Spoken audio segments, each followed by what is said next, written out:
嗨，欢迎大家回到居拿 TV。今天呢，我们要来讨论美睫仪，没有错，万众瞩目的美睫仪哦。因为有非常多的小天使看我的影片，就一直问我说，那个椅子到底是在哪里买的？看起来好像很厉害。当然，也有很多同学在我们这边上课的时候就说，老师，这张椅子好好躺哦。没有错，它就是美睫界的圣品。那我到底用的是哪一张椅子呢？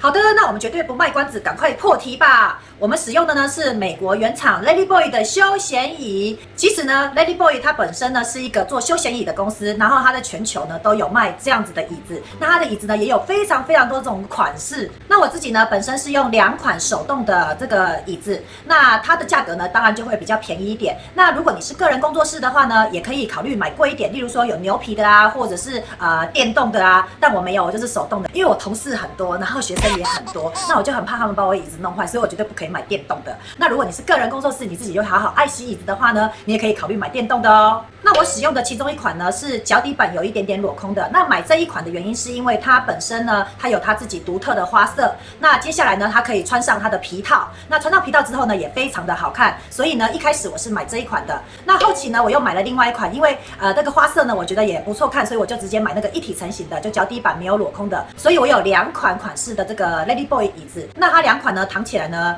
是一样的舒服，差异性没有很大。那如果你买的是牛皮的话呢，我觉得呢可能比较不容易脏，但是有可能会比较稍微热一点点，我自己的感觉啦。好，那我为什么要使用这个椅子呢？就是它的优点是什么呢？第一个就是它可以180度的平躺，因为呢有非常多款的美睫椅或者是美甲椅，它们是无法180度平躺的。当你客人没有办法180度平躺的时候呢，我们的美睫师在操作的时候，肩膀就会有向上手高，因为你可能要这样做前进一点去帮他做操作。那这样子呢，我们其实是会比较容易有职业伤害的。第二个呢，它非常的厉害哦，它不只是美睫师可以使用，纹绣师也可以使用，美甲师也可以使用。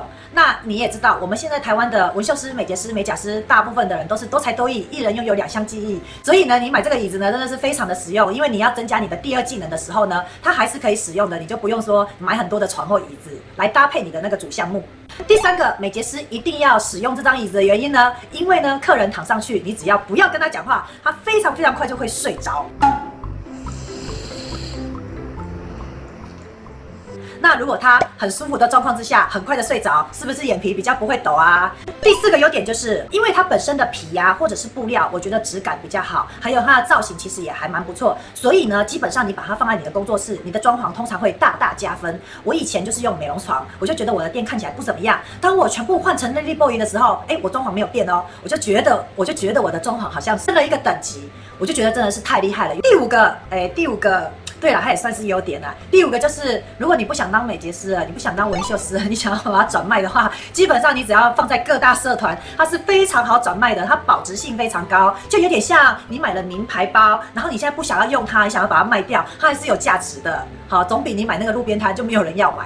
那第6个呢？如果你没有想要把它卖掉，我觉得呢，基本上你把它搬回家里，你给爸爸妈妈用，其实也还蛮舒服的。因为我自己呢，本身就很喜欢躲在那张椅子上，然后一边摇一边滑手机，或者是看书，然后喝咖啡。基本上呢，它就是一个多功能的椅子。那以上就是我归类6点它的优点，希望这个呢对你是有帮助的。当然，同学们，如果你想要购买的话，我也希望你可以挑到你自己喜欢的。还有，我们这个不是业配文，因为美国原厂 Ladyboy 它是一个非常大的厂商。基本上呢，我跟他买的马西西迪亚给，那我跟他买过几张呢？我曾经跟他买过就是12张，我买的价格都是一样的价格，也不会比较便宜。所以呢，不是帮他做业配文，那是因为有非常多美睫师会问我，因为它就是美睫界中的圣品。希望今天的分享对你是有帮助的哦。居拿 TV， 我们下回见，拜拜。Hello， 小天使们，如果你喜欢我的影片，请在